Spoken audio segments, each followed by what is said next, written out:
안녕하십니까. 해커스 공무원 소호송님도 반갑습니다. 자, 시험 보시느라고 진짜 수고 많으셨습니다.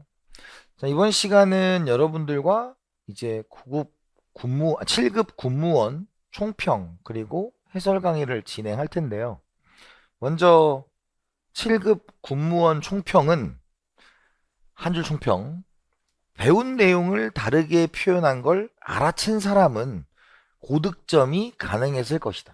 그러니까 이게 전하고 좀 문제 패턴이, 그러니까 되게 이상한 문제는 없었는데 좀 다르게 표현해서 약간 요거를 우리가 배운 건지 알아? 라고 눈치를 챈 사람은 그냥 무난하게 풀 거고, 근데 이거 안 배웠네?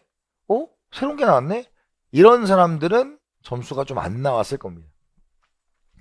그래서 지금 뭐 시험이 이제는 문제가 계속 공개가 되면서 예전과 달리 막 군무원이라고 이상하고 이런 문제는 없어요. 이런 문제는 없고 약간 뭐랄까 7급 국가직과 8급 국회직의 사이에 있는 포지션으로 딱 잡은 것 같아요. 딱 요 사이에 있는 시험이다. 그래서 양쪽의 문제를 다 풀어봤어야만 좋은 결과를 얻을 수 있다라는 걸로 말씀드립니다. 그리고 특히 이제 11번, 20번은 내용 자체가 어렵지는 않았어요. 내용 자체가 어렵지는 않은데 이제 좀 다른 형식으로 냈기 때문에 좀 이걸 좀 못 맞았다 그러면 점수가 훅 내려가는 거고, 이걸 맞았다 그러면 어지간한 거 다 맞는 걸로 보시면 될 것 같아요. 그래서 제가 보기에 합격을 하시려면 이제 92점 정도의 점수를 이제 갖고 있어야 된다라는 말씀이고요. 물론 거기서 이제 플러스 마이너스 한두 개는 될 수 있겠죠. 다만 이제 막 엄청 쉽거나 엄청 어려운 건 아닌 좀 무난한 정도의 시험이고, 아까 말씀드렸다시피 8급과 7급 사이에 있는 문제들이 꽤 있었다라는 걸로 말씀드릴 수 있습니다. 그래서 문제가 어떻게 돼요? 미시가 13, 둘이 합쳐서 12이니까 뭐 비둥비둥하게 나와 있다라는 거고, 지금 해설 강의는 제 카페에 다 올려놨습니다. 그래서 해설 강의와 그리고 이제 해설 강의 찍으면 올릴 거고, 그 다음에 그 해설지는 다 올려놨으니까 참고해서 보시면 좋을 것 같습니다.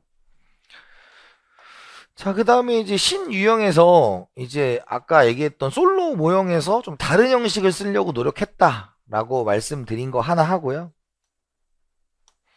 그 다음에 두 번째로 이제 구축 효과가 나왔어요. 근데 구축 효과는 일반적으로 뭐에 대해서 그 말문제 중심으로 유동성 함정과 구축 효과가 있다인데 실제로 계산하는 문제를 냈다라는 거예요. 그래서 계산하는 문제가 나왔던 것들은 오히려 계산을 안 하고, 계산을 안 하는 문제는 오히려 또 계산을 한 케이스가 있었습니다. 그래서 그렇지만 뭐 되게 어렵다거나 그런 건 아니었고, 다만 뭐 구축 효과를 맞으신 분들도 있고 틀리신 분도 있을 거니까 그건 참고해서 보시면 좋을 것 같아요.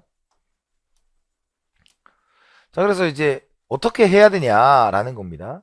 그러면 첫 번째는 뭐예요? 경향이 좀 바뀌었다라는 겁니다. 경향이 바뀌었어요. 그래서 이제 변별력 문항이 존재해요. 변별력 문항이 존재한다라는 거고, 그 변별력 문항을 어떻게 하냐? 첫 번째가 나오는 놈이 나옵니다. 항상 말씀드리지만 경제학은 빅데이터의 패턴화예요. 그러니까 지금까지 나왔던 게 똑같이 나오는 경향성이 있다라는 점 보시면 좋을 것 같다. 그래서 항상 수업 시간에 이거 시험에 나와요, 안 나와요를 벗어난 건 없어요. 그냥 나오던 게 나오는데 그 문제가 주제별로 내는 뭐 여태까지 나왔던 전형적인 문제들도 있고 그렇게 그렇지 않은 문제들도 존재하기 때문에 어쨌든 경험을 충분히 많이 해보셔야 된다라는 말씀이고요. 두 번째는 계산 문제는 아시다시피 뭐 제가 수업 시간에 완완 막 이렇게 얘기하고 막 이런 것들이 다 똑같이 나와요. 그래서 양과 질을 모두 잡아야 된다는 건, 양을 잡는 건 기본적으로 이 문제를 봤을 때 어떻게 풀지가 내가 머릿속에 딱 그려져야 된다는 얘기고, 그 다음에 질은 어떻게 해야 돼요? 이거보다 난도가 조금 더 높은 문제, 낮은 문제를 골고루 풀어서 어떻게 나오든지 간에 해결이 가능해야 된다, 이렇게 말씀드릴 수가 있고요.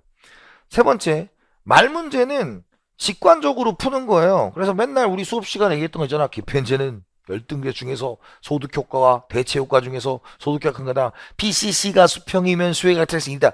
다 나왔어요. 그러니까 우리가 기본적으로 했던 거. 그래서 OX 문장을 하는 강의가 있죠. 그래서 OX 특강을 꼭 들으셔야 됩니다. 그래서 여러분들이 단계가 있다 그랬잖아. 처음에는 계산 문제가 어려운 단계. 그리고 미시가 어렵고 미시가 어렵고 거시가 쉬운 1단계. 2단계는 계산 문제가 쉽고 말 문제가 어려운 단계. 그때는 거시가 조금 어렵고 미시가 쉬워지는 단계가 있고, 그 세 가지를 다 잡으려면 커리큘럼을 잘 따라와서 마지막에 있는 OX 계산 문제 특강, 동형 모의고사까지 다 해결을 하셔야 됩니다. 자, 그 다음에 100점에 못 매지 말라는 건 100점 맞지 말라는 뜻이 아니고요. 항상 말씀드리지만 우리 시험은 내가 시험장에서 멘탈이 나가면 안 됩니다. 그렇기 때문에 여러분들이 어떤 문제가 이번 시험처럼 좀 특이한 형태가 나와도 머릿속에 한 가지 생각을 가지고 들어가야 돼요. 내가 경험하지 않은 것은 없다. 그러니까 지금 당장 이 문제가 생각이 안 나더라도 거기에 매이지 말고 쭉 진행을 하시면 어느 순간 가다 보면 생각이 날 거예요. 그래서 그만큼이 되려면 여러분들이 충실히 ABC 서구성 경제학의 커리큘럼을 잘 따라가면 된다. 그래서 이런 부분들을 여러분들이 생각해 보시면 내년에 시험도 잘 볼 수 있지 않을까라는 생각이 듭니다. 시험 보시느라고 정말 수고하셨고요. 지금까지 총평이었습니다. 그러면 해설 강의를 진행해 보도록 하겠습니다. 자, 지금부터 이제 군무원 해설 강의를 진행해 보도록 하겠습니다. 1번, 팥빙수의 수요 곡선이 이동하는 경우가 아닌 것은이에요. 밑줄이 수요 곡선이 이동하는 겁니다. 자, 수요 곡선이 이동하는 거니까 우측 좌측이죠. 그래서 내생 변수 곡선 내이동, 외생 변수 곡선 자체 이동입니다. 그래서 무더위로 인한 팥빙수의 수요가 증가했다. 그럼 수요가 이게 뭐 기호죠, 기호. 아이스크림 가격 상승으로 팥빙수에 대한 수요가 증가, 대체제의 가격이 상승한 것이죠. 그 다음에 아이스크림 가격 하락으로 팥빙수에 대한 수요가 감소, 이것도 대체제의 가격 하락이죠. 팥빙수니까 팥빙수의 가격은 뭐에 해당하는 거예요? 수요 곡선 내에 이동이 된다. 그래서 정답은 4번이 되겠습니다. 그래서 아주 쉬운 문제였다라는 거죠. 자, 2번. 영희는 두 재와 x와 y를 소비하고 있으며 효용함수는 미니멈, x는 2y로 표현된다. x와 y의 단위당 가격은 20, 10, 20이다. 영희가 두 재화를 이렇게 소비할 때 같은 수준의 효용을 얻기 위해서는 최소한 얼마의 소득이 있어야 하는가 라는 거예요. 자, 그러면 지금 밑줄이 최초가 뭐예요? 얘와 같은 수준의 효용을 얻기 위해서는 이자. 그럼 최초는 뭐야? 최초의 효용을 구해야 됩니다. 최초의 효용을 구하고요. 그 다음에 그것을 달성화해서 우리가 비용을 극소화 하는 거죠. 좁으니까 이쪽으로 가도록 할게요. 자, 먼저 함수가 지금 1번에 u는 미니멈 x 2y죠. x는 2y입니다. 안 보여요, 잘. 양해를 구합니다. 자, 그런데 지금 문제에서 지금 몇 개를 소비하고 있대요. 얘가 20개를 소비하고 있고 2 곱하기 20이니까 지금 얘는 40이죠. 그럼 뭐에 의해서 결정될 거다? 작은 수에 의해서 결정될 것이다. 그럼 작은 수는 얼마가 돼요? 20입니다. 20. 자, 그런데 두 번째, 지금 px가 얼마고 px가 10이고 py가 20이래요. 그러면 당연히 지금 이 비율을 맞추면 되는데 생각해봐요. 싼 거 쓰면 되잖아, 싼 거. 그러면 3번에 U는 미니멈 X, Y니까 당연히 얘가 싸잖아. 싼 걸 더 소비하면 되겠죠. 그러면 얘가 20이 나오려면 얘를 20개 소비하고 얘를 10개 소비하면 어떻게 되겠어? 20이고 여기 20이니까 이게 나올 거 아니야.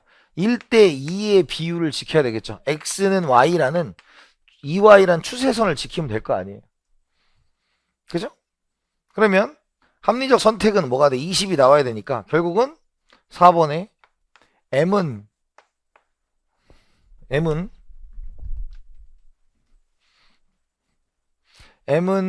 P 이렇게 한글이 안 쓰시냐? M은 PXX 플러스 PYY 하면 될 거 아닙니까? 그러면 X제가 얼마? 10원, Y제가 20원, 얘 몇 개? 20개, 얘 몇 개? 10개니까 이렇게 하면 200원, 이렇게 하면 200원이니까 400원이 된다. 되죠? 그래서 정답은 400원 3번이 된다. 이런 뜻이에요. 그죠? 3번 내시균형에 대한 설명으로 적절한 것은 입니다. 모든 종류의 게임에 있어서 반드시 하나 이상의 내시균형이 존재한다. 반드시 내시균형이 있는 건 아니에요. 그래서 우리 수업 시간에 동전 던지기 게임에 대해서 앞뒷면 하는 거 순수 전략 균형은 없으나 혼합 전략 균형이 있다라는 거였고요. 두 번째, 게임 참가자 3명 이상일 경우에는 반드시 하나에서 내시균형 반드시 있는 거 아니라고요. 3번 상대방의 전략이 주어져 있는 것으로 간주할 때 모든 게임 참가자들에 있어서 최적 전략의 선택이 된다 라는 거죠. 정답은 3번이고요. 4번 모든 게임 참가자에게 최선의 결과를 보장하진 않으나 적어도 한 명 이상의 게임의 참가자에게 최선의 결과를 보장한다. 아니죠. 뭐가 있었어? 우리 용의자의 딜레마가 있었다. 둘 다 합리적 선택을 했지만 둘 다 최악의 선택을 하는 경우가 있었다 라는 겁니다. 그래서 개념을 물어보았다. 정답은 3번이 됩니다. 자, 4번이에요. 사유제와 공공재의 시장 수요 곡선 및 효율적 배분에 대한 설명이다 라는 거예요. 1번 공공재의 생산을 시장에 맡길 경우 무임승차자 문제로 사회적인 바람직한 수보다 다가 아니라 과소죠.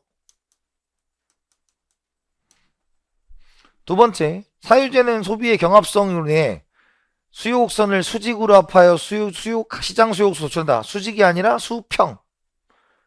공공재는 소비의 비경합성으로 인하여 개별 수요들의 수요 곡선을 수평으로 합하 수직.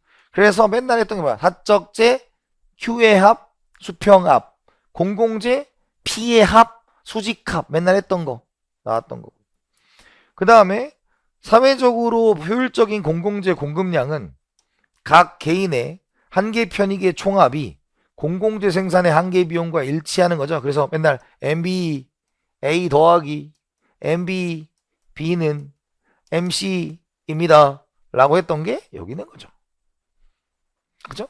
그래서 정답 몇 번이다? 4번이다. 5번 어느 기업의 단기 생산 함수가 이렇게 돼 있고 이 기업이 직면한 노동 단위당 명목 임금이 25원이고 생산물 가격이 10원일 때 이윤을 극대화하는 노동 투입량은 얼마냐? 생산물 시장은 모두 완전 경쟁적이며 노동은 유일한 가변 생산 요소다.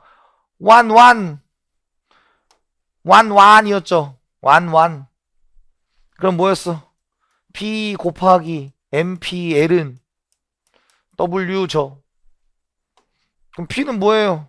P 10원일 때 이거 미분 맨날 우리 얘기했잖아. 우리 뭐 경제학 미분이 엄청 대단한 거 하는 가지고 이렇게 하면 되죠. 2 루트 L 분의 10 아닙니까? 분자 올린 거죠. 그죠? 그 다음에 W는 뭐야? 25원. 그죠? 그러면 차차 5 차차 2니까 얘는 뭐야? 2는 루트 L 따라서 L은 뭐? 4 끝? 정답은 2번입니다. 간단하죠? 뭐 대단한 거 아니고. 자, 그 다음에 6번. 6번 또 나왔어. 맨날 나오잖아. 맨날 나오는 거. 저 문제는 매년 나오는 거 같지 않습니까?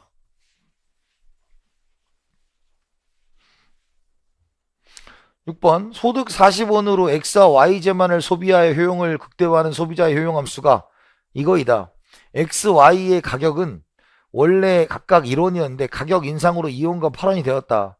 인상 후 이 소비자가 원래의 효용 수준을 누리기 위해 필요한 소득 증가분의 최소값. 그러니까 올해 테마는 2번하고 6번이 뭐야? 야, 필요한 소득이 얼마니? 이게 동일한 효용을 만족시키는 소득을 구하는 게 컨셉이었던 거예요. 그러니까 그 매 테마가 있더라고. 언제는 재정학 컨셉, 언제는 뭐 이런 컨셉, 이런 게 좀 있는데 올해는 얘를 컨셉으로 잡은 것 같습니다. 자, 그러면 6번에 1번에 얘가 뭐예요? 컵 더글라스 효용함수죠. U는 X의 2분의 1, Y의 2분의 1 이렇게 쓸 수 있잖아. 그죠? 그럼 2번에 X는 뭐였어? 알파 플러스 베타 분의 알파 px 분의 m. 제가 수강생들한테 맨날 강조드리는 게 있어요. 선생님 이게 어떻게 한 방에 나와요? 아니 그런 문제를 맨날 풀었으니까. 문제를 보자마자 어떻게 풀지 결정이 된다니까요.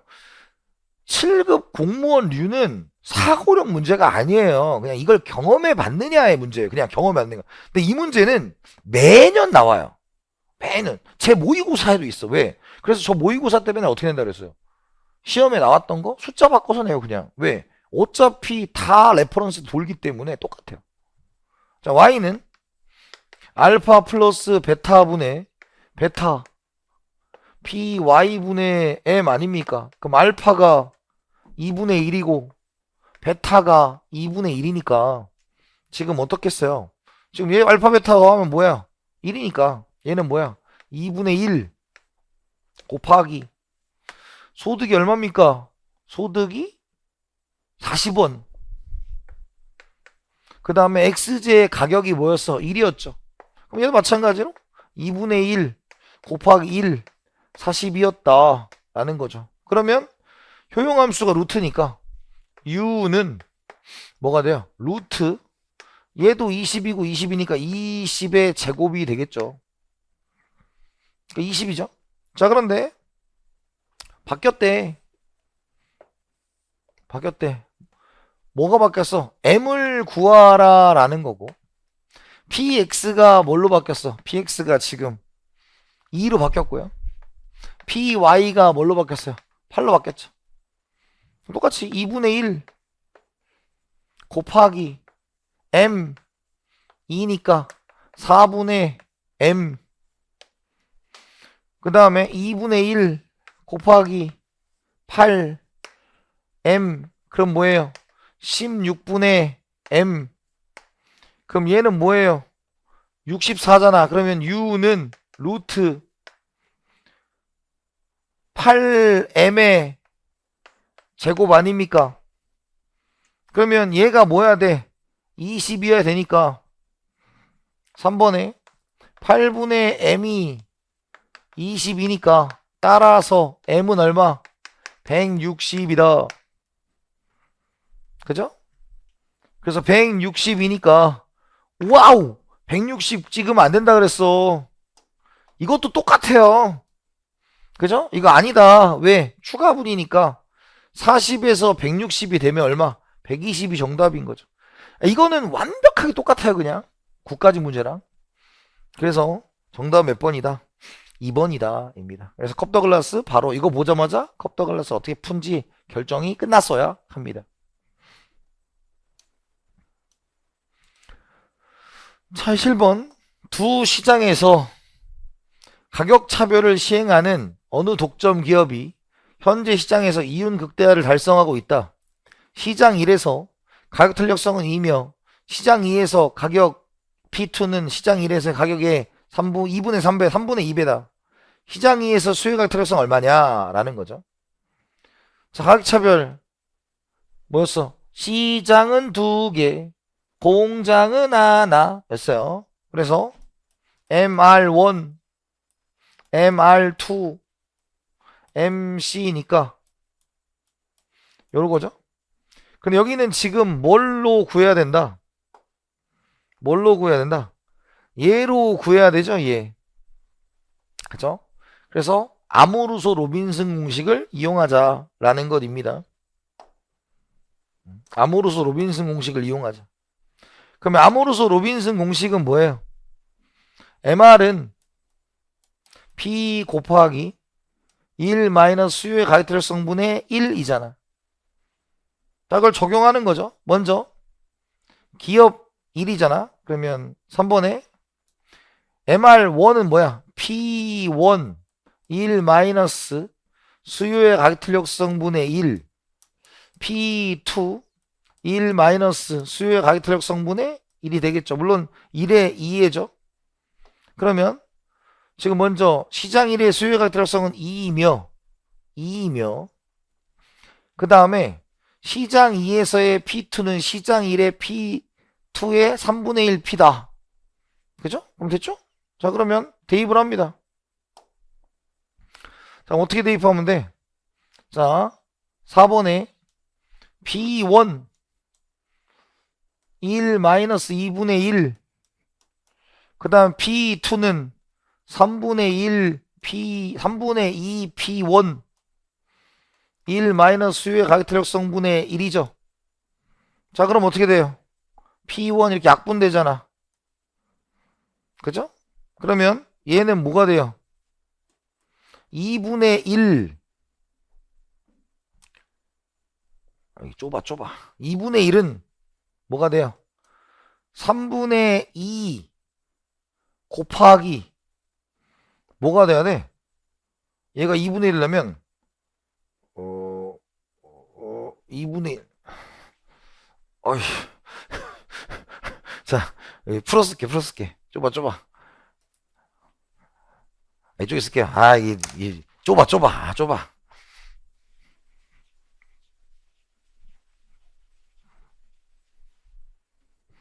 시험지에 푸는 건 다 좋은데 너무 좁아요. 자, 그러면 저거 마지막에 4번부터 하면 4번에 뭐예요?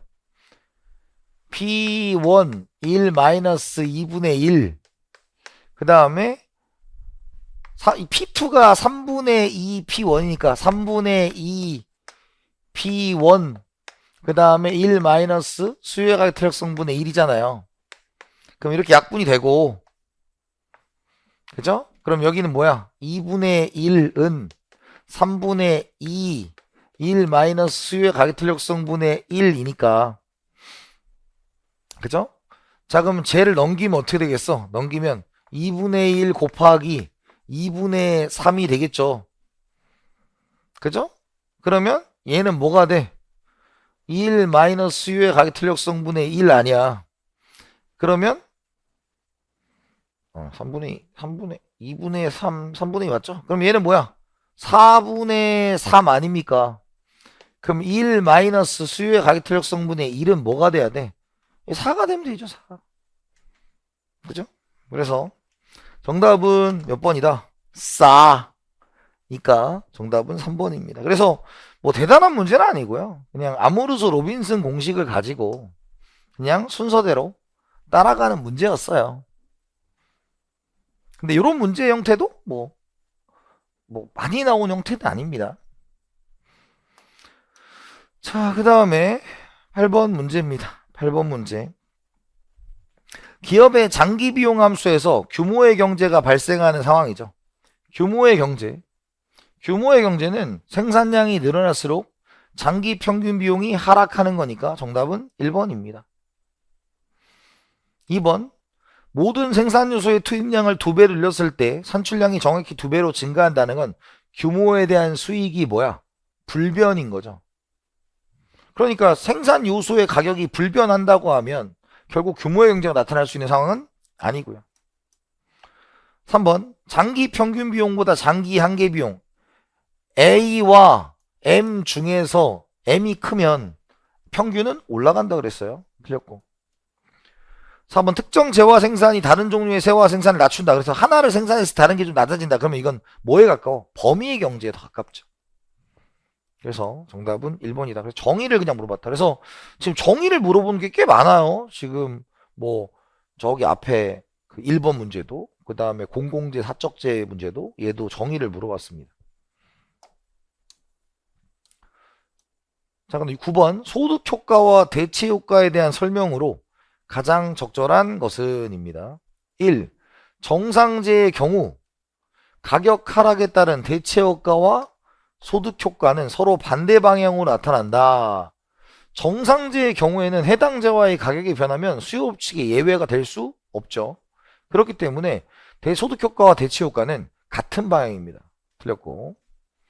두 번째, 기펜제는 가격 상승 시 대체 효과에 대한 수요 감소분보다 소득 효과에 의한 수요 증가분이 더 큰 재화다라고 했어요. 그러면 가격이 상승했다라는 겁니다. 그럼 우리 2번도 마찬가지야. 기펜제 뭐였어? 열등제 중에서 소득 효과가 대체 효과보다 커서 후반 글절에, 그러니까 소득 효과가 대체 효과보다 커서 수요 법칙 예외다 이거였어요. 그러니까 P가 상승하면 수요 법칙이 예외가 나려면 Q가 뭐 해야 돼요? 상승해야 돼요. 그러면 대체 효과에 의해서는 뭐예요? 대체 효과는 싸면 사고 비싸면 안 사기 때문에 수량이 뭐 해야 돼? 감소해야 되고, 소득 효과는 얘가 뭐기 때문에 열등제이기 때문에 지금 가격이 올라갔다? 실질 소득이 감소한다. 그럼 소비량이 뭐 해야 돼? 증가하는데 얘가 더 커야 된다는 얘기죠. 그러니까 2번이 맞죠. 3번, 열등제의 경우 가격이 하락하면 소득 효과에 의해 해당의 수요량은 반드시 증가한다라는 거예요. 그럼 가격이 하락하면 어떻게 돼요? 실질 소득이 증가한 거야. 실질 소득이 증가하면 소비량은 반드시 감소해야 되죠. 그 다음에 4번, 가격 소비 곡선이 수평선이면 PCC가 수평이면 수요가 특성 1이다. 4번을 저하 공부하는 친구는, 그러니까 이 문제는 저하 공부하는 친구들은 그냥 외워서 푼 거야. 그냥 2번. 근데 여기서 여러분들이 이걸 그래프를 그려서 접근한다. 이거는 비추입니다. 그 정도로 공부를 하고 가셔야 돼요. 그러니까 이걸 보고 내가 원리를 생각하면 늦는 거예요. 여러분, 경제학 시험에서 가장 제가 생각하는 말이 안 되는 말은 시간이 부족하다는 말이에요. 그러니까 이걸 다 그리면 시간이 부족한 거고요. 근데 이러한 문장들은 엄청 많다니까요. 네, 그래서 여러분들이 이런 것들은 바로바로 답을 고를 수 있는 정도로 저하고 연습을 하고 가시면 됩니다. 자, 그 다음에 10번이에요.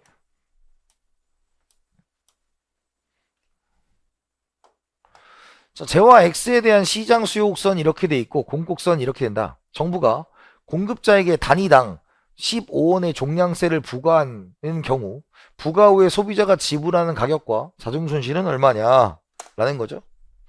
이것도 좁으니까 여기 딸게요.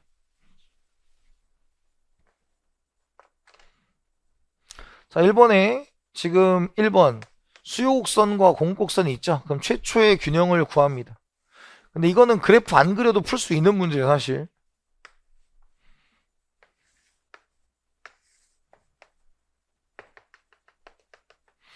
자, 그러면 여기 이제 갖다가 놓고 풀면 2번에 Q는 Q 쓸 필요 없고 그냥 수요와 공급 같다고 하면 120-2P 120-2P는 P다. 그럼 3P는 120이고 P는 뭐예요? 40이다. 그러면 Q도 얼마가 돼요? 40이 되겠죠? PQ 같으니까. 그래서 여기 얼마? 40이 됩니다. 자, 3번.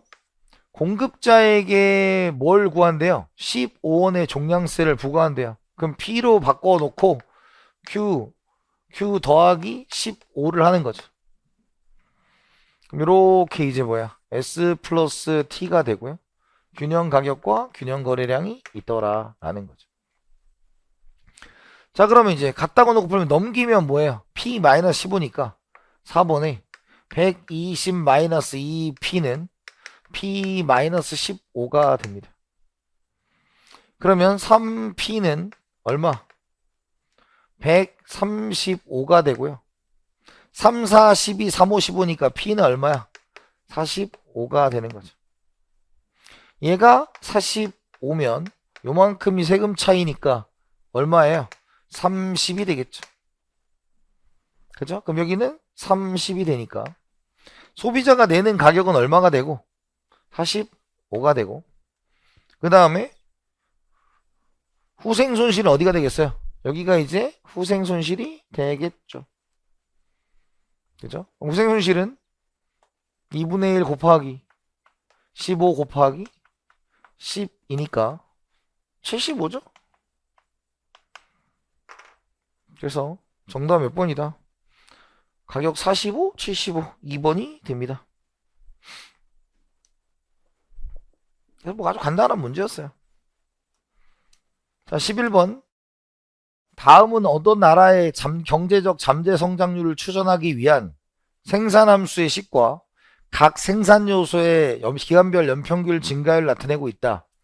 이에 따르면 이 나라의 2026년, 2030년 기간 중 연평균 경제 성장률이 2021년, 2025년 기간에 연평균 경장률 수준을 유지하기 위해 해당 기간 중 총 요소 생산성 증가율이 어느 정도 되어야 되는가입니다. 그래서 이 문제는 문제 자체가 어려운 건 아니고요.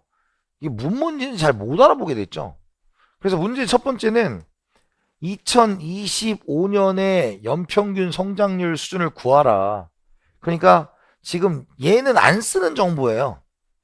그래서 얘는 y분의 델타 y를 여기서 구하고 이걸 가지고 여기로 만들어내라 이런 뜻이거든요. 그래서 뭐 패턴이 익숙하진 않지만 어려운 문제는 아니었다고요. 자, 그럼 성장액의 공식에 따르면 y분의 델타 y는 그 다음에 a분의 델타 a 그 다음에 더하기 3분의 2의 l분의 델타 l 그 다음에 3분의 1의 k분의 델타 k입니다. 자, 먼저 우리가 뭘 구해야 돼? 20, 21부터 여기 두 번째 기간을 구해야죠. 21부터 25를 구하면 지금 여기가 1.5죠. 그럼 1.5 더하기 3분의 2에 얘가 뭐예요? 3이죠. 3%. 그 다음에 K는 3분의 1에 얼마예요? 6%야. 그러면 약분이 돼서 2%고 약분이 돼서 2%니까 총 얘는 뭐가 나온다? 5.5%가 21에서 25년도에 경제성장률이 되는 거죠. 그럼 우리가 이제 구하고자 하는 건 이제 26년에서 2030이니까 지금 y분의 델타 y가 5.5%가 나와야 돼요. 근데 a분의 델타 a를 우리가 구하는 거고 더하기 3분의 2에 노동은 얼마? 1.5죠. 그럼 이렇게 하면 약분이 싹싹싹 되니까 1%가 되고 더하기 3분의 1에 곱하기 자본이 뭐예요? 3%죠? 그럼 샥샥 해서 1%가 나오죠. 그럼 얘가 5.5니까 얘는 얼마가 돼? 3.5%가 나오면 된다. 그래서 뭐 간단한 문제인데 이 표가 많이 나오면 여러분들이 하기가 싫잖아요. 그래서 정답 몇 번 처리가 된 문제다? 4번 처리가 된 문제입니다. 그래서 이 문제에서 걸렸으면 조금 뒤가 어려워져요. 왜냐면 앞에가 너무 쉬웠기 때문에 어렵진 않지만. 자, 12번입니다. 이윤극대화를 추구하는 어느 기업의 노동수에 대한 설명으로 적절한 것은? 그래서 본래 생산요소 시장은 한 번만 나오는데 2번 나왔어요. 근데 항상 이게 있죠. 우리 시험은 딱 2개밖에 안 낸다고. 생산물 시장이 완전 경쟁이고 생산요소 시장이 완전 경쟁일 때, 그리고 수요 독점 딱 2개만 낸다 그랬어요. 1번 생산물 시장이 독점인 경우 기업의 노동 수요 곡선은 P 곱하기 MPL. 자, 이거 어떻게 내면 원칙은 MRPL이다. 그죠? 하지만 생산물 시장이 완전 경쟁일 때만 VMPL 사용이 가능하다 라고 했어요. 왜? MR과 P가 같아지는 시점이 우리가 생산요소 시장이 완전 경쟁일 때죠. 그러니까 틀렸어요. 얘는 이걸 쓸 수 없고요. MRPL을 사용해야 됩니다. 생산물 시장이 완전 경쟁일 때보다 독점일 때 동일한 임금 수준에서 기업의 고용량은 더 적다라는 거야. 그러면 당연히 생산물 시장이 독점일 때가 고용량이 더 적겠죠. 왜? MRPL과 VMPL이 다르기 때문에. 자, 그래서 뭐 이걸 복잡하게 하는 게 아니고요. 이렇게 하면 돼. 자, 생산물 시장이 독점이다라는 거야. 생산물 시장이 독점이다. 그럼 생산 요소 시장이 뭔지는 안 나왔잖아요. 그럼 완전 경쟁이어도 상관없고 독점이어도 상관없는데 이런 거죠. 이렇게 MRPL이 있고 얘가 이제 뭐였어? MFCL을 그렸어요. 이거는 뭐냐면 생산 요소 시장이 완전 경쟁일 때입니다. 그러면 MRPL과 MFCL 같은 얘가 이제 뭐예요? 우리가 이윤극대와 고용량의 원칙인데 만약에 얘가 생산물 시장이 독점이면 MRPL은 MR 곱하기 MPL이고 VMPL은 P 곱하기 MPL이니까 지금 둘 중에 얘가 크죠? 왜? 독점은 P와 MR 중에서 가격이 높기 때문에. 그래서 이렇게 그릴 거란 말이죠. 그 완전 경쟁 시장이면 얘를 써도 되는데 그게 아니니까 여기를 쓰는 거죠. 그러니까 고용량이 적다 이렇게 나오는 겁니다. 그래서 정답은 2번이고요. 물론 생산요소 시장의 수요 독점으로 그리셔도 돼요. 네. 3번 생산물 시장이 독점일 때 기업이 직면하는 노동 수요 곡선은 완전 경쟁일 때보다 오른쪽에 위치하는 게 아니라 방금 얘가 완전 경쟁일 때가 이렇다면 독점은 여기죠? 왼쪽에 위치한다. 노동 수요는. 그 다음에 노동의 한계 생산물 가치와 한계 수입 생산은 생산물 시장의 구조와 관계없이 동일한 게 아니죠. 본래 원칙은 MRPL이나 생산물 시장이 완전 경쟁일 때만 VMPL을 사용할 수 있다라는 거예요. 그 외에는 다 MRPL을 사용한다. 그래서 정답은 2번이 됩니다. 자, 그 다음에 13번 GDP 디플레이터와 소비자 물가지수에 대한 설명이에요. 수출 가격의 변동은 GDP 디플레이터에는 반영되지 않지만 소비자 물가지수에 반영되지 않는다. 자, 수출이에요. 그러면 수출은 GDP 우리나라에서 만든 거죠. 근데 수출은 우리나라에 쓰는 거야? 외국에 쓰는 거야? 외국에 쓰는 거죠. 그러니까 우리나라의 소비자 물가지수와는 관련이 없어요. 1번 맞고요. 2번 수입 가격의 변동은 GDP 디플레이터 반영되지 않는다. 소비자 물가지수는 반영한다. 왜? GDP 디플레이터는 국내 생산과 관련되어 있다. GDP니까. 3번 소비자 물가지수는 GDP 디플레이터에 비해 소모하는 종류와 재화 서비스의 가격 변동을 포괄한다. 소비자 물가지수는 소비자가 주로 사용하는 물건에 가중치를 두고 GDP는 다 들어가겠죠. 그래서 우리가 수업 시간에 너트와 볼트 알아요? 그랬어요, 제가. 우리 노트 볼트 얼마인지 모르잖아. 그런 얘기고요. 네 번째, GDP 디플레이터는 수출 및 수입 가격의 변동이 모두 포함되는 반면 소비자 물가지수엔 수출 및 수입의 가격의 변동이 변형되지 않는다. 수입 여기 안 들어간다 그랬고 수입은 여긴 들어간다 그랬죠. 그래서 1번의 다른 모형이다 라는 거죠. 그래서 1, 2번 합쳐서 4번 만든 거죠. 정답은 1번이 됩니다. 그래서 수출은 우리나라 소비자들이 안 쓰기 때문에 소비자 물가지수에 들어가지 않는다. 소비자 물가지수의 정의는 소비자가 주로 사용하는 물건에 해당한다 입니다. 정답은 1번이고요.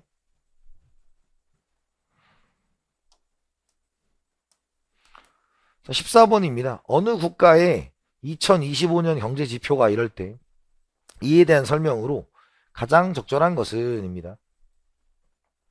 1번 GDP 디플레이터는 100보다 작으며 이는 기준연도 대비 물가 하락을 의미한다. GDP 디플레이터는 뭐였어? 실질 GDP분의 명목 GDP 곱하기 100입니다. 그래서 이렇게 곱하기 100을 하면 분자가 크잖아요. 그러니까 여기는 어때요? 100보다 크다라는 거야. 1번 틀렸고요.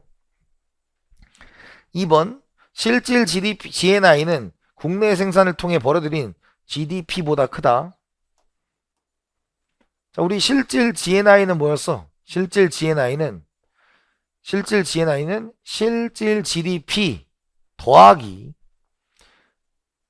교육 조건 변화에 따른 해외 문역 손익 더하기, 그죠? 해외 순수치 요소수를 다 더하는 거죠. 그러면 이걸 싹 다 더하면 얼마가 돼요? 1750이 되겠죠? 그럼 GNI는 커요, 작아요? 작다라는 것입니다. 그래서 그랬다. 그래서 우리 실질 GNI는 뭐야? 실질 GDP 더하기 해외 교육 조건 변화에 따른 실질 문역 손익 더하기 해외 순수치 요소수, 요거 이제 세 개를 더하면 GNI가 된다라는 거예요. 자, 그 다음에 이 국가가 원유를 전량 수입에 의존하는 경우 국제 유가 상승은 실질 GDP를 실질 GDI보다 큰 폭으로 감소시킨다라는 거야. 근데 국제 유가가 상승한다는 건 교육 조건이 나빠지는 거예요. 그래서 우리께 지금 수입하는 게 비싸지니까. 그러니까 지금 실질 GDI는 실질 GDP에서 교육 조건 변화의 수출처 수역통이 이걸 더하면 우리가 실질 GDI야. 그러니까 교육 조건이 악화될 거니까 실질 GDI가 더 많이 악화되겠죠. 4번 실질 GDI가 실질 GDP보다 낮은 이유는 교육 조건 변화의 조건이 악화됐다. 실질 GDP는 얼마? 1800인데 실질 GDP는 1800인데 실질 GDI가 얼마야? 요거 하면 뭐야? 1790.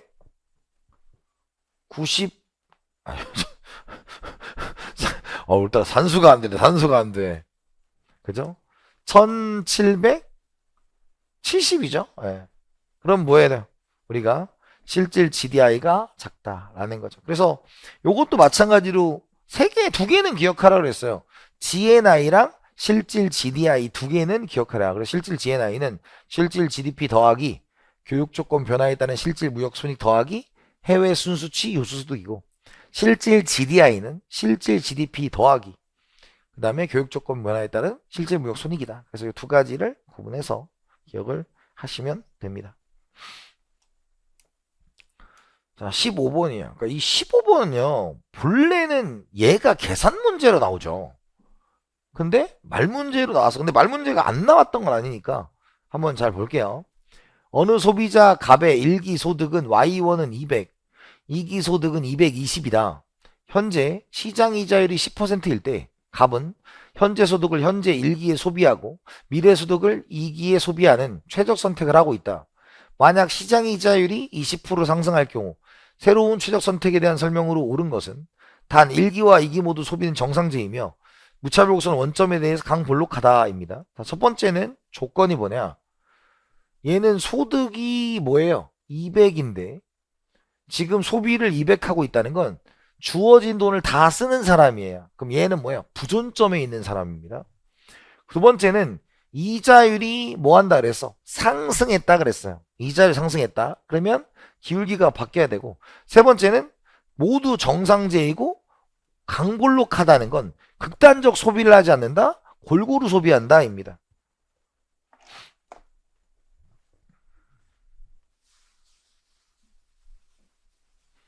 그러니까 우리가 한 번만 그려보면 되는데 뭐 어려운 건 아닌데, 기본적으로 이 저축자냐 차입자냐의 존재에 대해서는 많이 물어봤는데 뭐에 대해서 부존점에 있는 사람의 존재는 물어보지 않았어요. 근데 그거는 좀 당연한 게 있어서 그랬던 거예요. 사실 저 볼게요. 저희가 C1이고 얘가 이제 C2고 얘가 이제 이런 식으로 있다고 칩시다. 그럼 얘가 이제 부존점이 있고 얘가 Y1이 C1인 상황이고 얘는 지금 이렇게 뭐하고 있어? 소비를 하고 있는 입장이에요. 자, 그런데 이자율이 상승한다 그랬어요. 그럼 이자율이 상승하면 얘는 이자율의 영향을 안 받는 친구인 것 같지만, 그러니까 이 부존점에 있으니까 안 받는 거지만 이렇게 접근을 해야죠. 지금 부존점을 통과하면서 이렇게 되는 거야. 그럼 생각해봐요. 부존점을 통과해서 얘가 1 플러스 R이 1.1이었는데 얘가 이제 뭘로 1.2로 바뀐 거잖아. 1.2로 바뀐 거죠. 그러면 생각해봐. 기존보다 안쪽으로 들어가겠어요? 바깥쪽으로 나가야 돼요. 네, 바깥쪽으로 나가야 돼. 그래야 효용이 뭐 할 거야? 극대화 될 거니까요. 그래서 이쪽은 선택하지 않을 거라고요. 왜? 기존보다 예산선이 안쪽으로 들어왔기 때문에. 근데 여기는 바깥으로 가니까 기존점을 선택하든 바깥으로 가든 특히 바깥으로 이렇게 나가는 선택을 할 거다. 왜? 전보다 효용이 커진다. 볼록해진다 그랬으니까. 여기는 극단적 소비를 한 게 아니에요. 그러니까 이건 임의로 그린 겁니다. 이쪽으로 갈 거다. 예산수에 넓어진 쪽으로. 그게 이제 하고 싶은 얘기예요. 자, 1번. 갑은 일기에 음해저축을 한다. 음해저축을 하는 게 아니라 지금 이렇게 바뀌면 이쪽으로 가야 되니까 이쪽으로 간다는 얘기가 여기가 뭐예요? C1이고 여기가 저축한다는 얘기죠. 그럼 양의 저축을 할 거다. 이런 뜻이에요. 일기 소비는 이자율 상승 전보다 반드시 감소한다. 왜? 예산선이 넓은 쪽으로 가야 되니까요. 이기 소비는 이자율 상승보다 반드시 증가한다. 왜? 정상제니까 미래 소득이 증가했잖아. 그럼 미래 소비가 당연히 뭐 해야 돼? 증가해야죠. 그러니까 이자율이 증가만큼 현재 소비도 미래 소비도 증가해야 돼. 왜? 둘 다 정상제라는 조건을 줬기 때문에. 갑의 효용수는 이자율 상승 전보다 반드시 높아진다. 그게 합리적이죠. 정답 몇 번이다? 3번이다. 그래서 요거는 말문제를 냈어요. 말문제. 자, 그 다음에 16번으로 가보도록 합시다. 법정 지급준비금이 6%인 경제에서 본원통화가 300억 원 공급됐다. 민간이 보유한 현금이 2천억 원이고 은행이 자발적으로 보유한 초과 지급 준비금이 400억 원이라면 이 경제의 M1 통화 승수는 얼마냐? 단 예금은 모두 요구불 예금이다. 그랬어요. 자, 그러면 얘는 지금 문제가 무엇을 물어본 거냐면 이걸 물어본 거야. 기본적으로 여태까지의 통화 승수는 M은 H분의 M이고 현금 통화 비율, 현금 예금 비율을 갖고 했던 거죠. 그런데 이 문제는 그냥 원론적인 걸 물어봤습니다. 그래서 우리 계산문제 특강에서 이런 문제 풀어본 적 있어요. 원론적인 게 있다. 그러면 얘는 뭐예요? C 플러스 Z고 C 플러스 뭐예요? D가 된다 이거야. 문제의 조건에서 지금 본원 통화가 300억 원 공급되었다. 3천억 원 공급됐다. 그런데 보유한 현금이 2천억 원이고 얘가 2천억 원이죠? 자, 그럼 이제 끼워 맞춰줘야지. 지급 준비금이 얼마다? 1000이다. 그죠? 그러면 지금 지급 준비금이 1000이니까 얘가 1번이면 2번에 법정 지급 준비율이 6%야. 그러면 Z는 예금에서 지급 준비금인데 법정 지급 준비금이 0.06이고 0.6 맞나? 그죠? 그 다음에 얘가 뭐야? 1000억 원, 아니, 얘가 지금 지급 준비금이 얼마야? 지금 현금이 2천억 원이고 지급 준비금이 얼마야? 400억 원이다 라는 거죠. 본원 통화가 3천억 원, 얘가 1000억 원이죠. 그러면 지금 지급 준비금이 6%인데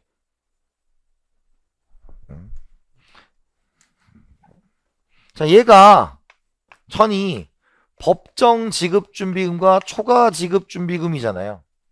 그럼 법정 지급 준비금이 초과 지급이 400으로 줬으니까 법정 지급 준비금이 600이 될 거 아니야. 그럼 얘가 600이 되는 거죠. 그러면 600이니까 얘는 6%가 되려면 얘는 뭐가 돼야 돼? 만이 돼야죠. 만에 6%가 0.06이니까. 그럼 얘가 이제 뭐가 되는 거예요? 만이 된다고. 만 예금이. 그럼 결국 뭐예요? 3000분의 12000이니까 4다. 그래서 정답은 몇 번이다? 3번이다. 그래서 약간 기존의 패턴하고 좀 다른 형태로 냈다. 17번. 어느 중앙은행이 다음과 같은 테일러 준칙에 따라 명목 정책 금리를 결정한다고 가정하자. 이에 대한 설명으로 적절하지 않은 것은이죠. 이런 거 나오면 뭐하라 했어? 좋아야 된다고 대입만 하면 되니까요. 1번. R은 장기 균형 실질 이자율, 파이 T는 인플레이션율, 파이 스타는 목표 인플레이션율, YT는 총생산, Y 스타는 잠재 총생산, 알파 베타는 양의 상수다. 목표 인플레이션율을 낮추는 경우예요. 그러면 알파와 베타는 0보다 크니까 중앙은행은 명목 정책 금리를 인상하여 긴축적 통화 정책을 실시한다. 마이너스 부분이 뭐해? 낮아지니까 얘가 뭐해? 올라가겠죠. 명목. 그러니까 근데 여기서 포인트는 명목인지 실질인지를 따져야 됩니다. 그러니까 명목이니까 맞다. 두 번째, 총생산 갭 좀 올릴게요. 총생산 갭이 양인 경우, 그럼 얘가 이제 플러스 값이라는 거죠. 그러면 얘가 베타니까 여기 플러스니까 올라가겠죠. 중앙은행은 알파를 곱해서 얘가 1%포인트고 얘가 0.5면 0.5%포인트만큼 명목 정책 금리를 인상한다. 곱해서 나가야 되는 거. 세 번째, 인플레이션율이 높아지면, 자, 인플레이션율이 높아지면 실질 이자율 이거 넘기면 IT 마이너스 파이 T니까 이거 묶여지죠. 그러니까 얘가 올라가면 양파 값이니까 알파는 플러스 값이니까 상승한다 입니다. 자, 4번입니다. 인플레이션율이 1%포인트. 그래서 1%포인트가 올라가면 알파를 곱하죠. 그죠? 근데 이게 명목이에요, 명목. 그럼 여기 한 번 더 있어. 그럼 1%포인트 한 번 더 해야 돼. 그러니까 그냥 알파 P가 아니라 여기 한 번 있고 이게 실질이면 맞고요. 명목이 여기 한 번 더 있죠. 아, 틀렸다. 정답은 4번입니다. 그래서 대입하는 문제예요. 우리의 어떤 걸 대입할 거냐를 따져보시면 됩니다. 정답은 4번이고. 18번. 효율 임금 이론에 따를 때 기업이 시장 균형 임금보다 높은 수준의 임금을 지불하는 동기로 가장 적절하지 않은 것은이야. 빗줄이 높은 수준의 임금을 왜 주냐? 효율성 임금은 두 가지 때문에 하는 거였죠. 첫 번째가 뭐였어? 역선택, 우수한 인재를 뽑고 싶으니까 높은 임금을 줘서 우수한 인재를 모으고 싶다. 도덕적 해이, 이 돈을 받을 수 있는 것은 여기니까 행동이 변하지 말아라 였습니다. 그런데 지금 높은 수준의 임금을 준다는 건 지금 노동의 유연성은 빠른 고용, 빠른 해고잖아. 근데 얘는 높은 수준의 임금을 주는 건 얘가 이 회사를 열심히 다니길 바라는 거죠. 그러니까 얘는 아니라고. 두 번째, 임금 수준을 유수한 인재를 유인하는 신호로 활용하여 역선택 문제를 완화하기 위해 정보의 비대칭성으로 인한 노동자의 도덕적 해이를 방지하여 감시 비용 절감하기 위해 이거 뭐 방금 설명한 거. 노동자의 이직률을 낮춤으로써 신규 인력 채용 및 교육 훈련에 소요되는 비용을 절감하기 위해서입니다. 그래서 정답은 1번이다. 그래서 뭐 특이한 문제는 아니에요. 뭐 그냥 답은 찾을 수 있는 그런 문제였고. 자, 그 다음에 거시경제 환경의 삼중고에 대한 설명으로 옳은 것을 모두 고르면. 근데 이 트릴레마는 시험에 자주 나왔던 거죠. 트릴레마 세 가지가 같이 가기 어렵다. 첫 번째가 뭐야? 자유로운 자본이동. 자, 자유로운 자본이동은 외화가 들어왔다 나왔다가 자유롭기 때문에 환율이 변동해야 돼 라는 거예요. 그래서 뭐가 어렵다? 고정 환율 제도가 어렵다. 고정 환율 제도가 어렵다. 이런 뜻이고요. 그 다음에 고정 환율 제도를 하려면 지금 외환의 초과 공급이야. 그러면 외환 시장에 개입해서 외환을 중앙에 사들여야 되고, 외환의 초과 수요야. 그러면 중앙은행이 개입해서 또 외환을 공급해 줘야 돼. 그러니까 뭐예요? 독자적, 자율적인 통화 정책이 어렵다. 이런 거지. 세 가지가 같이 갈 수 없다 하죠. 그래서 이것만 찾는 거예요, 그냥. 국가 간의 자유로운 자본 이동을 허용하는 상황에서 자유로운 자본 이동, 환율을 안정시키고자 한다면 자율적인 통화 정책을 하는데 운용한 제약이 있다. 맞죠? 그러니까 가는 맞네. 에이, 그죠? 그 다음에 국가 간의 자유로운 자본 이동을 허용하는 상황에서 환율 안정과 물가 안정을 동시에 달성하는데 어려움이 있다. 자, 근데 이거는 맞는 얘기긴 해. 근데 물가 안정까지는 너무 딥하지 않냐? 뭐 이런 얘기를 할 수가 있죠. 그죠? 자, 그 다음에 다 자율적인 통화 정책을 운영하면서 환율의 안정을 도모하고자 한다면 국가 간 자본 이동을 허용하는데 어려움이 있다. 자율적인 통화 정책, 환율, 고정, 그 다음에 자유로운 자본 이동 똑같은 얘기를 뒤집어 놨네. 맞는 얘기고. 자유로운 통화 정책을 운영하면서 환율의 안정도 도모하려면 국가적인 자본 이동, 이건 말도 안 되는 얘기. 자본 이동을 하면 안 되죠. 그래서 여기는 지금 뭐가 빠져 있어? 자유로운 자본 이동, 환율 안정, 그 다음에 독자적 통화 정책이에요. 그래서 이런 부분에서 얘는 세 가지를 다 썼냐를 물어본 것 같은데 뭐 썩 좋은 문제는 아닙니다.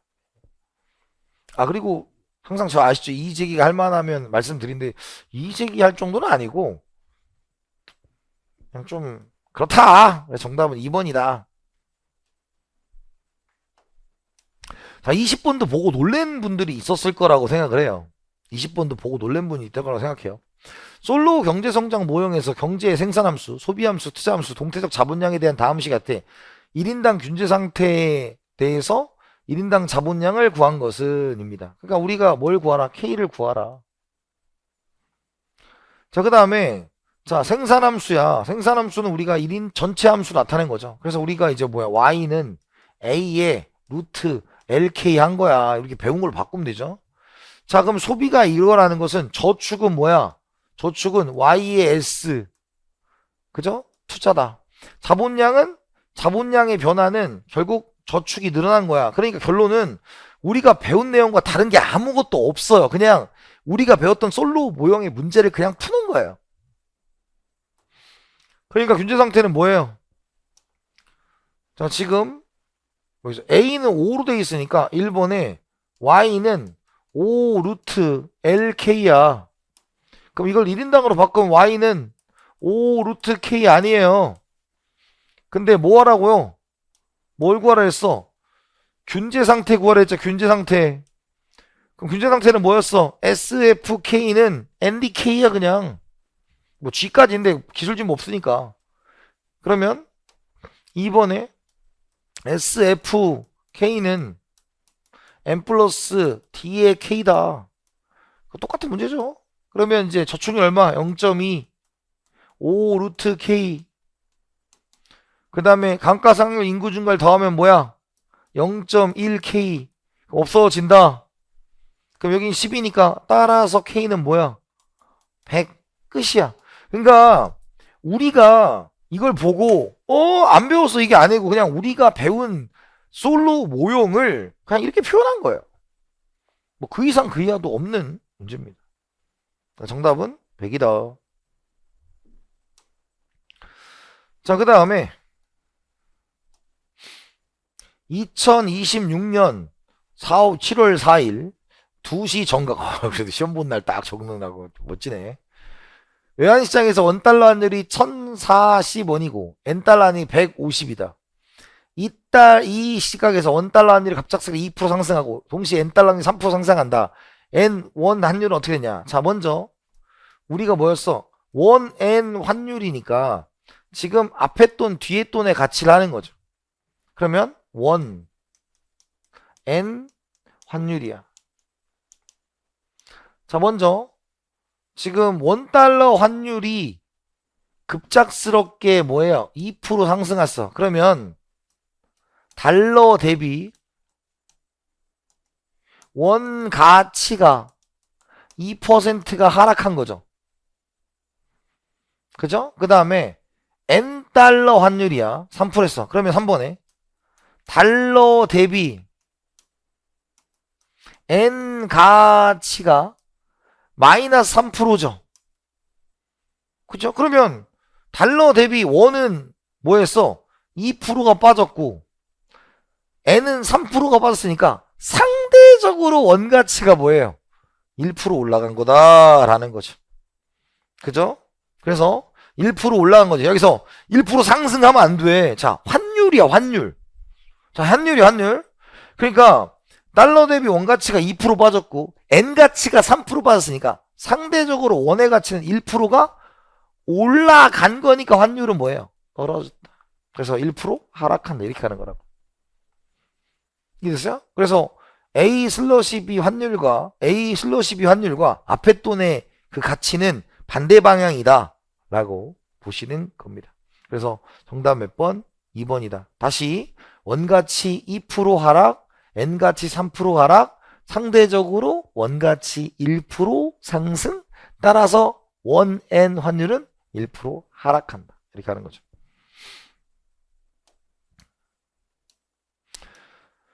자, 22번. 어느 개방경제의 국민저축이 50조 원, 국내 투자가 600조 원, 정부 지출이 200조 원일 때 이에 대한 설명으로 가장 적절한 것은입니다. 자, 그죠? 그래서 국내 투자 재원 중 100조 원은 해외로부터 자본의 순유입을 통해 조달되고 있다. 그래서 우리 요거 식장난 치는 거죠. 그래서 우리가 이거 있었어요. y는 CIG x-m과 그죠? 그러면 y CIG x-m과 그죠? 그 다음에 C 플러스 SP 플러스 T가 되죠. 자, 그러면 지금 어떻게 됐어? I 더하기 X 마이너스 M은 뭐야? SP 플러스 T 마이너스 G죠. 그죠? 그러면 얘가 뭐야? SG니까 따라서 얘는 뭐였어? I는 SN 플러스 M-X 얘를 우리가 해외저축이라고 부른다 그랬어요. 그래서 국민저축과 해외저축이다. 그래서 지금 I가 지금 얼마야? 600조 원이고 국민저축이 500조 원이니까 해외저축이 뭐야? 100조 원이니까 해외에서 조달되고 있는 거죠. 해외에서 조달되고 있는 것이다. 입니다. 그래서 1번은 맞는 말이죠. 2번 본국 거주자의 해외 자산 구입액이 외국인의 자산 구입액보다 크다라는 거야. 그러면 돈이 지금 우리나라로 들어온 거잖아. 그죠? 그러니까 지금 외국인 돈이 우리나라에 들어온 거야. 왜? 얼만큼? 얘가 지금 500이고 얘가 100만큼 외국에 돈이 들어와야 되니까 외국인의 국내 자산의 구입액이 커야 되는 거고요. 3번 우리나라는 경상수지 100조의 흑자다. 적자죠. X-M이 뭐니까 우리가 경상수지니까 얘가 지금 뒤집혔잖아요. 그 마이너스 100이에요. 적자예요. 적자. 그죠? 그 다음에 이 나라의 재정이 균형 상태라면 이 나라의 민간저축은 우리가 300조 원이다 라고 했어. 자, 그러면 여기가 지금 얼마야? 여기가 지금 빵 없고 지금 여기가 지금 뭐예요? 근데 민간저축은 300조 균형이면 여기 국민저축이 500조면 500조지. 뭘 고민할 거 없죠. 왜? 국민저축이 민간저축 더하기 정부저축인데 균형재정이면 정부저축이 빵이니까 민간저축은 얼마가 된다? 500조가 되는 거죠. 계산할 필요가 없네요. 500조. 그래서 이 문제는 다시 한번 얘기하면 지금 투자가 있고 여기가 저축이잖아. 저축. 근데 투자가 얼마? 600조 원. 우리 국내 저축이 500조 원이면 여기가 뭐야? 외국에 들어오는데 이걸 해외 저축이라 부르고 해외 저축은 경상수지를 반대니까 지금 1 해외 저축이 100이라는 우리나라 100이 들어옵니다. 그러니까 외국인이 우리나라에 들어온 게 많습니다. 2번 틀렸고 그 다음에 얘가 플러스라는 건 적자가 마이너스입니다. 라는 거죠. 그래서 100조 적자고 균형재정이면 500조다. 라는 것입니다. 그래서 정답은 1번이 된다. 자, 그 다음에 23번입니다. 정부는 현재 심각한 불황 국면과 고용 부진 상황을 타개하기 정책을 모색하고 있다. 이를 위한 효과적인 정책, 기준금리 인하해서 대출받아서 소비 잘 쓰게 하고요. 법인세를 인하하고 우리나라 통화의 평가 절상 수출이 안 되게 만드는 거죠. 다 죽자는 얘기입니다. 그죠? 정부 지출 늘리자는 얘기고요. 그래서 정답은 몇 번이다? 3번이다. 그래서 평가 절상하면 우리나라 원화 가치가 올라가기 때문에 수출이 잘 안 될 거야. 그러니까 당연히 총수요가 줄어드니까 경기가 더 안 좋아집니다. 라고 얘기하는 것이에요. 자, 그 다음에 이제 요 문제가 재밌었죠. 요 문제. 어느 경제의 폐쇄 경제 IS 곡선과 LM 곡선이 다음과 같을 때 정부 지출이 200에서 300으로 증가하는 경우 구축 효과로 발생하는 소득 감소분은 얼마냐입니다. 자, 저 문제는 사실 말로만 나왔지 막 계산하는 문제가 나온 적은 없어요. 그래서 24번이고요. 자, 이제 그래프를 그리면 이겁니다. 자, 우리가 첫 번째 R, 0, Y가 있고 처음에 LM과 IS 곡선이 있어요. 자, 이 첫 번째입니다.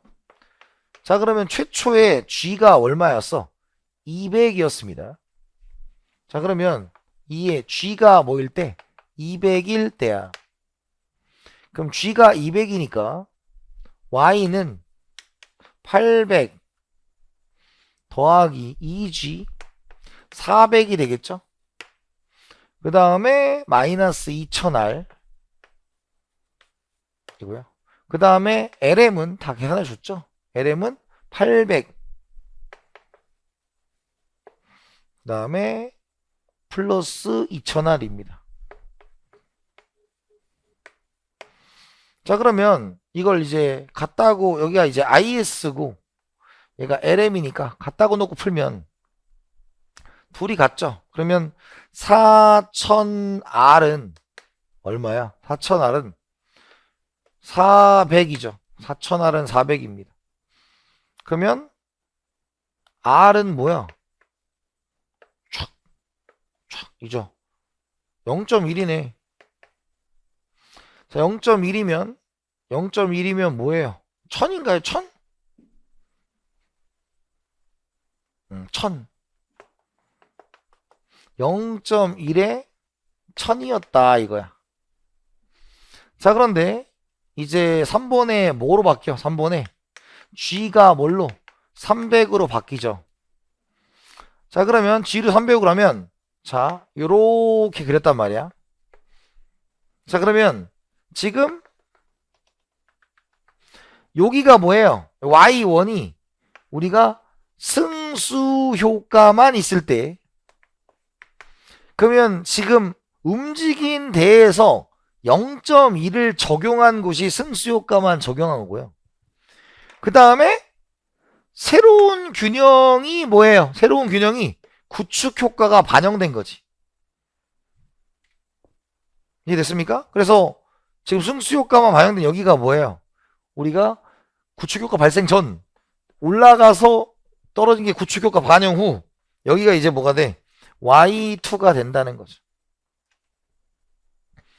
자, 그러면 G가 300일 때 먼저 구축 효과 반영 전은 뭐예요?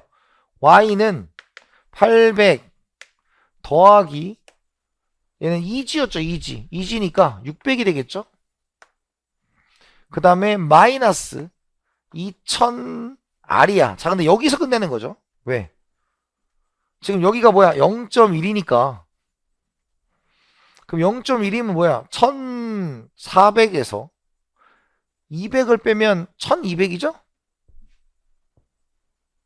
산수가 제일 무서워. 산수가 진짜. 1200이죠. 자, 그런데 새로운 균형은 다시 구하면 여기서 그냥 한 번에 구할 수 있잖아. 얘가 이제 600으로 바뀌는 거죠. 600으로 바뀌면 어떻게 돼요? 4번에 이제 600으로 바뀌면 여기 갖고 4000R은 뭐가 돼? 600이 되죠. 600. 그러면 이렇게 바뀌잖아. 그러면 뭐예요? 400분의 40분의 6이니까 약분해보자. 자, 그러면 자, 이제 40분의 6이니까 20분의 3이고 그러면 얘는 0.15네요. 자, 그럼 여기가 이제 뭐야? 0.15로 올라갔지. 자, 0.15를 이제 LM 곡선에 대입하면 되겠네요. 그럼 간단하게 나오겠죠? 0.15를 대입하면 여기 지금 0.15 하면 뭐가 돼요? 1100이죠? 그럼 얼마큼 빠꾸했다? 100만큼 빠꾸했다 라는 것입니다. 그래서 정답은 1번이야. 그래서 이 문제는 굉장히 독특한 문제였어요. 독특한 문제였다. 자, 첫 번째 어떻게 하는 거라고요? 1.